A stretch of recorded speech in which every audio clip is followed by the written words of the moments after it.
that actually Francis alluded to it. I mean, it's having the appropriate balance between prevention of animal homelessness in the first place and management of the existing homeless pet population.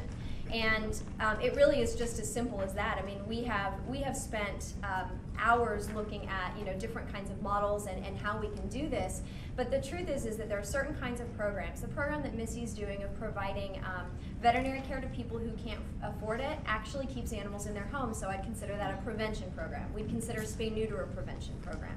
So there are things that we need to do on that side. And if you do enough of that, you will get the number of homeless animals down to an amount where the management efforts that these folks at the shelters and the rescue groups are doing actually can place every single one of those in a home. We don't have to eliminate animal homelessness in order to be a no-kill city. In order to eliminate the euthanasia of healthy and adoptable pets, or however we describe that, we just need to get the number down enough that we can manage that. At the same time, what the shelters and rescue groups are doing that's so important is that they're growing their resources so that they can manage, more animals as they come in. But we have to grow both of those kind of simultaneously. And where communities, I think, get out of whack is that they don't pay enough attention to both of those sides. That would be my nutshell answer. Any other feedback from other panelists?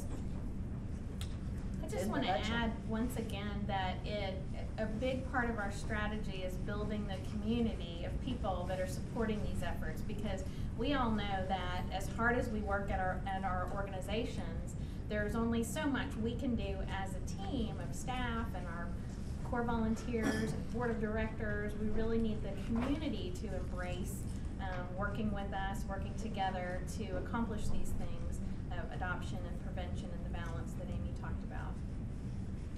And we didn't talk at all about it, but part of this community support is educating community members about the importance of, once you make a commitment to a pet, it shouldn't be so easy to discard. Shame on us. We live in a society where we make it really, really easy to just decide, oh, I'm going to move, and I don't really want to bring my dog with me, so I'll just take it to the local shelter and drop it off. We've made it very, very easy to relinquish our pets, and that's shameful. So that's part of what we do at the Humane Society of Williamson County. When people call me and say, yeah, I've got a cat, I just had it declawed and now it's urinating outside the box and I need to drop it off. I take a deep breath and I say, okay, wait a minute. Maybe its paws are sensitive because you just pulled out its paws. So it's part of it is educating people about the importance of, once you make that commitment, how you stick with that commitment and how you deal with behavior problems. And I know Missy and I were talking about this earlier, and that's an important part I wanted to bring up here today, is we need behaviorists in these shelters, and we need behavioral training out there where people can reach out to it easily and say, I've got a dog that keeps jumping my fence. I don't know what to do. I need to get rid of him. Well, let's talk about how we can help you with that situation. So I think that's an important piece to mention here today, is the owner responsibility. Pam, may I add Yes. one more thing? One more thing is that I want to let all of you know that there is some good news. We have made progress. So the programs that we have in place are working. We just need more of them. So that's the good news to focus on and keep our eyes on that and continue to move forward. Yes, ma'am. Is there any kind of a program locally to teach people to be behaviorists to do this? A program, so a train the trainer kind of thing? Yeah, there are some schools that train obedience instructors, if you will. And one of the struggles that we have in the shelter is that what we're looking for help with, and we currently work with a couple of behaviorists in town, is that we're really looking for behaviorist help, which is a little different than obedience training. So obedience training is learning to, helping your animal to understand simple commands, even elaborate commands. And behavior is more understanding motivations, understanding why an animal is doing a specific behavior. It could be a negative behavior, an aggressive behavior, and helping that animal change that behavior, have better manners about it. And so I know of schools for obedience trainers. One of our sponsors, Triple Crown Dog Academy, actually trains obedience instructors. They have behaviorists on staff, But, you know, I would start there if you're really interested in going down that route. And another thing I'd encourage anyone who's interested in behavior to do is come and volunteer at the Austin Humane Society.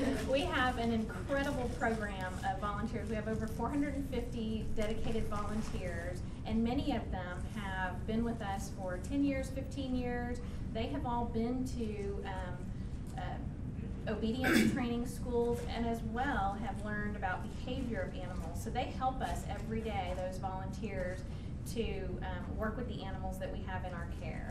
So we're constantly working, teaching them. A big one at the shelter is the dogs that we get, sometimes they haven't had a lot of training, they don't have manners, they jump on you.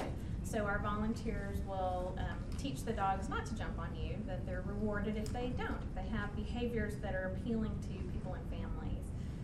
And it's an amazing program. Our volunteers are very, very smart about the way they train the animals there. And we also see a variety of strange, if you will, behaviors, because these animals are at the shelter for a reason.